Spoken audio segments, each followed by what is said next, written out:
हमारी किसी भी रिलेशन में, वो फादर सन का भी हो सकता है, हस्बैंड वाइफ का भी हो सकता है, दो भाइयों का भी हो सकता है, ऑफिस में दो कलीग्स का भी हो सकता है, दो दोस्तों का भी हो सकता है, कोई भी रिलेशन, कैसा भी रिलेशन, उसके अंदर कुछ नेगेटिव हो जाता है और वही थॉट हमारे माइंड में घूमता रहता है। और होता क्या है, मैं उसके एक स्टेप और आगे जाता हूं। होता क्या है कि सिर्फ वो वहीं तक नहीं रहता, पास्ट में जो भी कुछ नेगेटिव हुआ होता है वो सब उसके साथ में जुड़ जाता है, जिसका उस पर्टिकुलर प्रॉब्लम के साथ कोई कनेक्शन नहीं। कि मतलब ऐसी ऐसी प्रॉब्लम्स, ऐसी ऐसी बातें निकल के, स्पेशली हस्बैंड वाइफ के अंदर ऐसी ऐसी बातें निकल के आती हैं दोनों तरफ से, जिसका उस प्रॉब्लम से कोई कनेक्शन ही नहीं होता। उनको याद ही नहीं होता कि हम लड़ किस बात पे रहे हैं, भूल जाते हैं लड़ाई शुरू कहां से होती है और कहीं की कहीं पहुंच जाती है। इसका तरीका क्या है कि रिलेशनशिप्स को अगर बहुत ज्यादा स्ट्रांग करना है, मतलब ऐसी बॉन्डिंग करनी है कि एक दूसरे से कुछ कहना ही ना पड़े, कहने से पहले ही बातें समझ आने लग जाए, हल्की सी अनबन हो वहीं पे प्रॉब्लम्स ठीक हो जाए। हाँ, ये सब चीजें कैसे होंगी? सिर्फ एक वर्ड में आपको कहूंगा, लिसनिंग। हम बोल तो रहे हैं बहुत कुछ, सुनने को कोई तैयार नहीं, बोलने को सब तैयार है। बच्चों को पेरेंट्स से प्रॉब्लम है, पेरेंट्स को बच्चों से प्रॉब्लम है, वो अपनी बात कहना चाहते हैं, वो अपनी बात कहना चाहते हैं, दूसरे की बात कोई सुनना ही नहीं चाहता। हस्बैंड अपनी बात कहना चाहता है, वाइफ अपनी बात कहना चाहती है, दोनों अपनी जगह पर ठीक है, गलत किसको कहोगे? तो करना क्या है?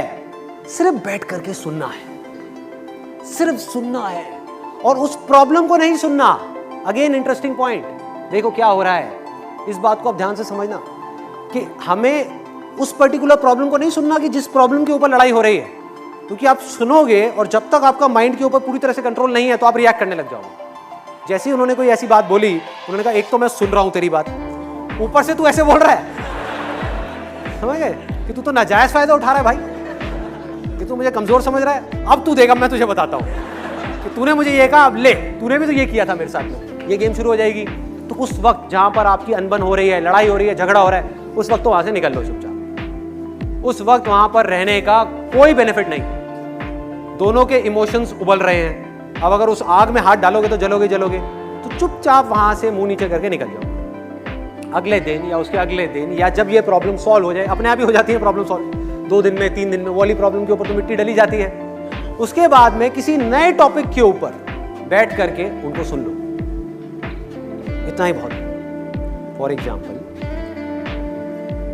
मेरे फादर से मेरी एक प्रॉब्लम हुई, मिसअंडरस्टैंडिंग हुई।